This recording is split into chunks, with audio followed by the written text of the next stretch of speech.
Hello again and welcome to a Blount Point of View. I am your host, Dr. George Blount. As always, we bring you those movers and shakers in our community. Today we have such a mover and shaker.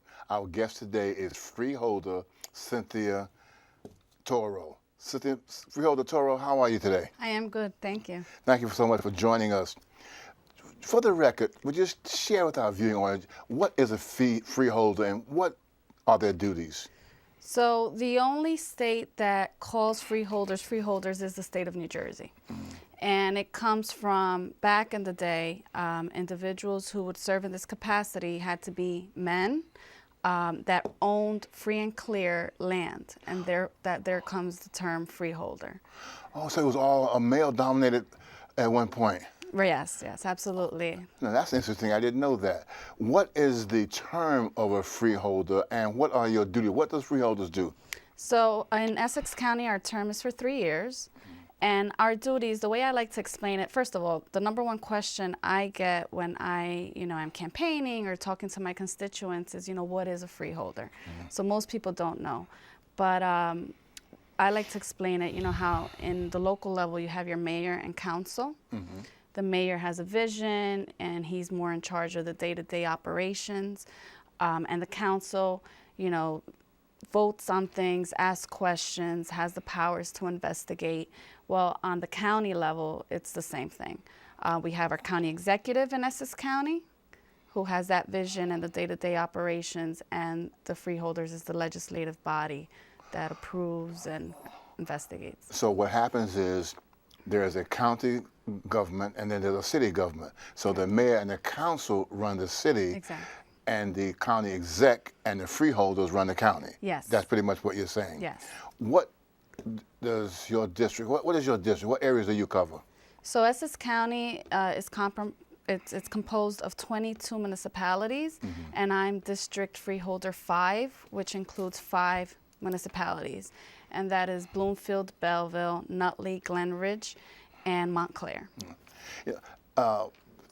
Many people choose different professions. How did you get into it? What happened? Tell us that story. I didn't plan it that way. I kind of, was really involved grassroots in the local level.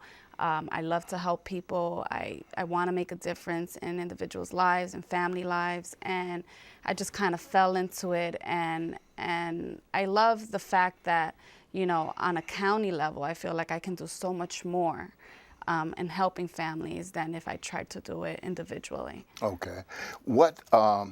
I think the freeholder, how many members are on the freeholder board? There's 9 in Essex County. And so that means they cover all 5 municipalities? So there's 5 at large, Okay. which covers all 22 municipalities, and then 5 districts. So it would be 4 at large and 5 districts. Now, I know you get this question all the time, but once you're in the arena, people think about the next level. Do you aspire to be county exec? Do you aspire to be mayor? I mean, is there another level for Freeholder Toro? I get that question a lot, and to be honest with you, I'm really focused in the now, in the present. I really like what I'm doing right now. I've only been in the role for about 1.5 years, and I'm trying to really have that track record and do all the best that I can do.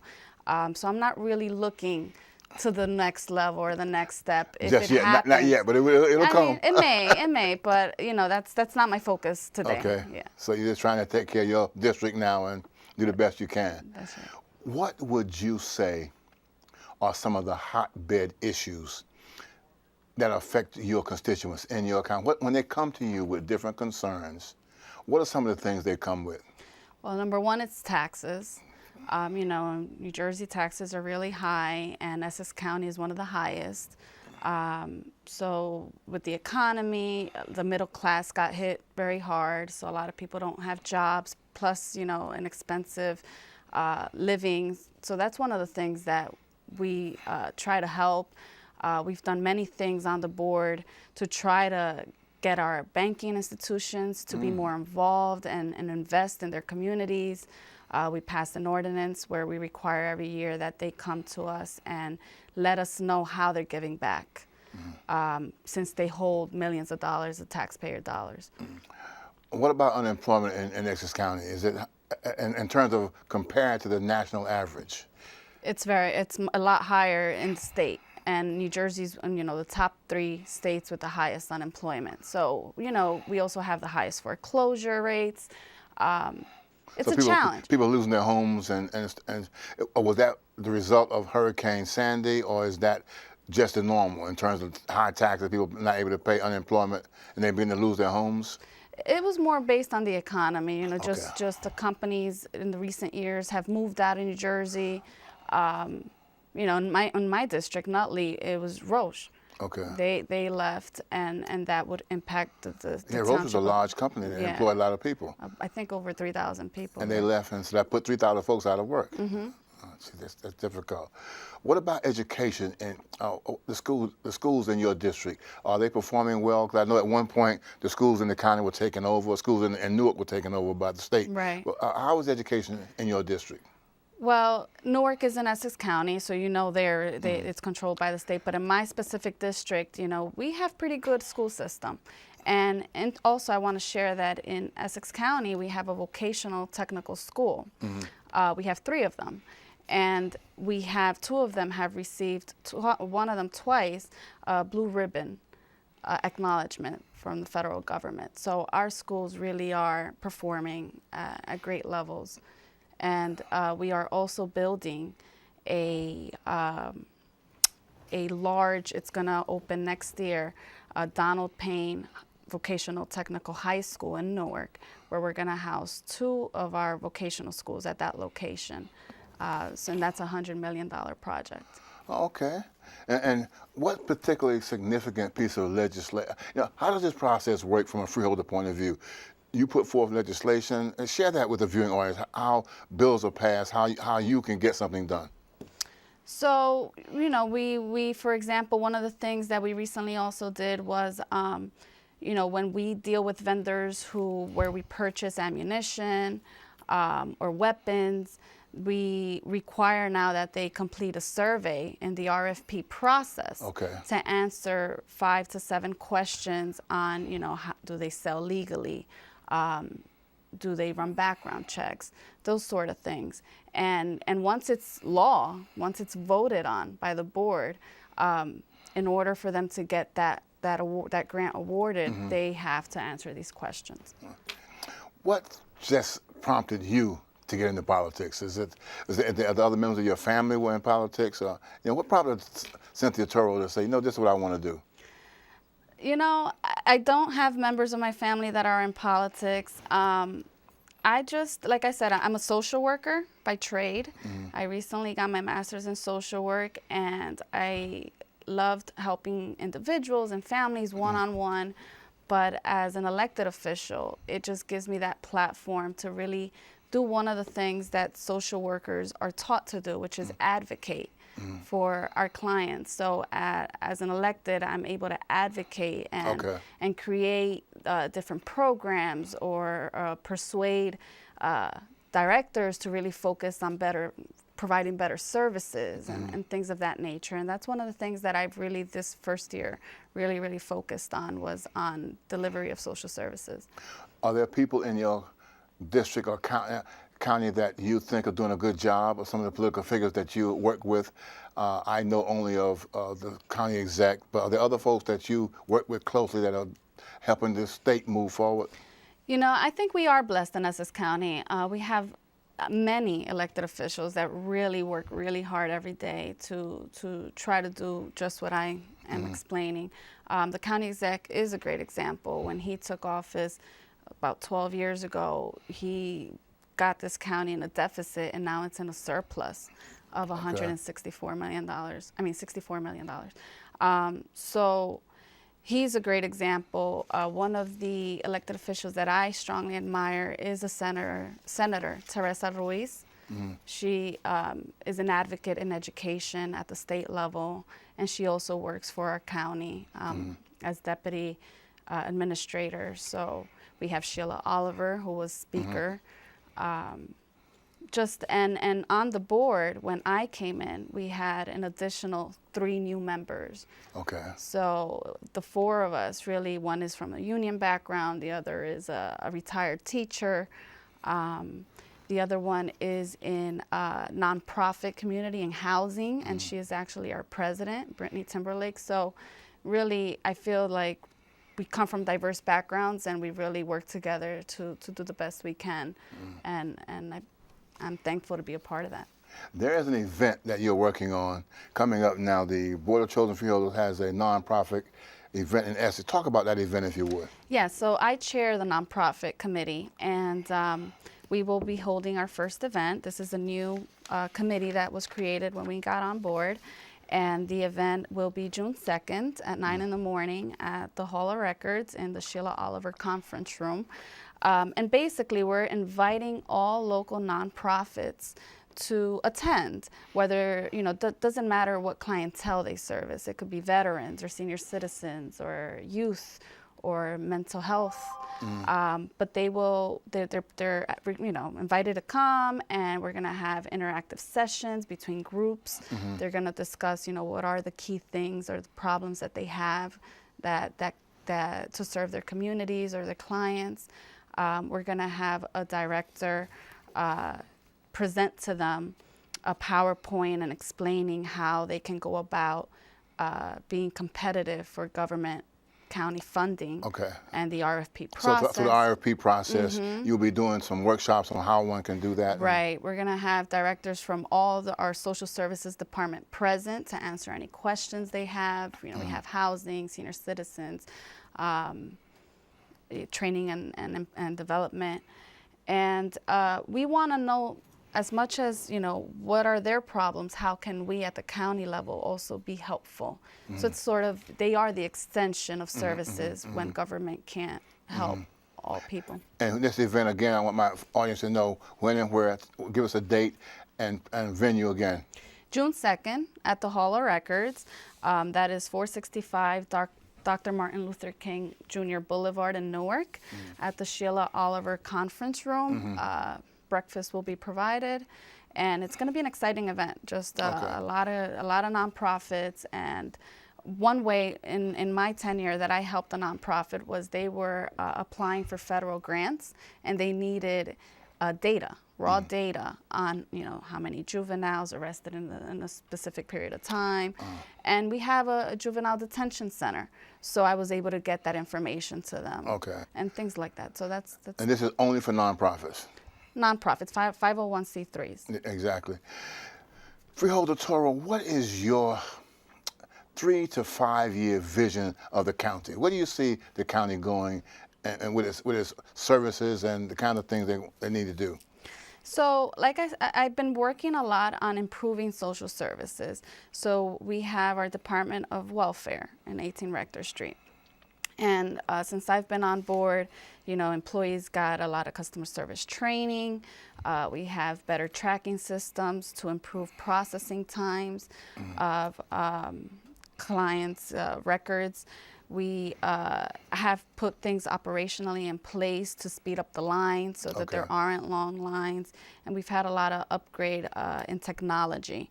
One of them, for example, is a cart with what is like an iPad, and it would be in the public access area so that our staff doesn't have to run to the back to their computer to look up information in our system. They could do it right there in real time in front of the client to speed things up.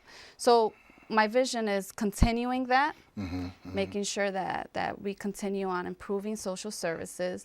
And also the nonprofit, I want to build and bridge the nonprofit community with government and the private sector. I failed to mention also on the nonprofit event, we're trying to get Wells Fargo to explain to the nonprofits how a lot of their foreclosed properties, they will, if they qualify, sell it for $1 to a nonprofit so that they can house their services at that location. So that's an example of bridging all three things. And lastly, my ultimate goal, and I'm hopeful I can do it in this election cycle, is really trying to bring more jobs to our local unemployed folks. And I have some ideas in place. That's excellent. How do you become a freeholder? And I'm specifically asking you this. If there is individual that wants to have a career in politics. They want to do what you're doing. How do they go about doing that? Do they volunteer first? They become a committee person first? What do you do to move into that arena? I think it is a great idea to first begin by being a county committee individual, depending on the party, but pretty much that gives you the basics, the groundwork on once you're elected in your own district, which is your own neighborhood, getting to know the people in your neighborhood, knowing what their local issues are, getting for them to get to know you as well and what you bring to the table. Their job is really, if there's a pothole or they're not collecting the garbage or whatever problems are happening, that you relay that information to the elected officials and get those issues resolved. So that's a great point to start. And honestly, just being really, really involved in your community. Okay. That's, if you do that and you love doing that, then you can take it from there. So now, you mentioned potholes, something happening in your neighborhood. So in other words, an individual living in your district sees something happening in their community, they would call the committee person, call you. How would they approach the Freeholder board to try to get an issue resolved in their community? Well, they could call their committee person, and the committee person will call directly the electeds, or they could call our office directly and just let us know, what's the problem, and we definitely follow up on that. And I mean, our number is 973-621-4467, or they could email us directly, and those issues get resolved, or they could tell their local officials as well, their mayor, their council. Many of the calls I do get, besides constituents, are from the local elected officials as well, where on a county matter, where they need, for example, there was a county park that had overgrown bushes that was bringing, rodents and things like that, and they call me and I'll follow through. You followed through and you took care of it. You have under you you have an aide and a committee person in terms of your staff. My staff, we have the Freeholder staff, which is about an 8-member or 9-member. We have the clerk of the board; she's elected. Deborah Davis Ford, she's also a council person. In West Orange, South Orange, I'm sorry. So we have a large staff that really takes care of all the business that the Freeholder office. There is one of my colleagues and your colleague, Margaret Tyson, that works in your office. When you go back, I want to give her a shout out and let her know that a Blount Point of View sends their best to her. Absolutely. I mean, she is also someone that I admire and has helped me grow. In many ways. Oh, so she's helped me as well too. She's a good person. Freeholder Toro, the voting process. It has been said that sometimes the Afro-American community, the Latino, Hispanic community, they don't vote. Do we have voter registration? Do you encourage folks to come out to know the importance of the voting process? Yeah, that's a big get out the vote campaign that we always have, trying to get folks to understand the importance of going and voting. A lot of people complain about problems, but if you're not a part of the conversation by electing the right people, how are those issues going to get resolved? Exactly. What would you tout as some of your personal contributions since you've been on the Freeholder that you personally have accomplished? Well, the improvement of the social services, that's been a big one recently. I even, went unannounced to the building and looked around and observed and, just really, again, being that advocate. The banking ordinance, like I said, that was many freeholders worked on that, which was really making the banks that hold the taxpayer dollars come before us, let us know what are you doing to give back to the communities you serve. And then now I'm working on the nonprofit. It's been almost a year and a half now. Putting that together. Although I have a for-profit business, I think I might just show up anyway to see you. You're welcome. Yeah, just check it out.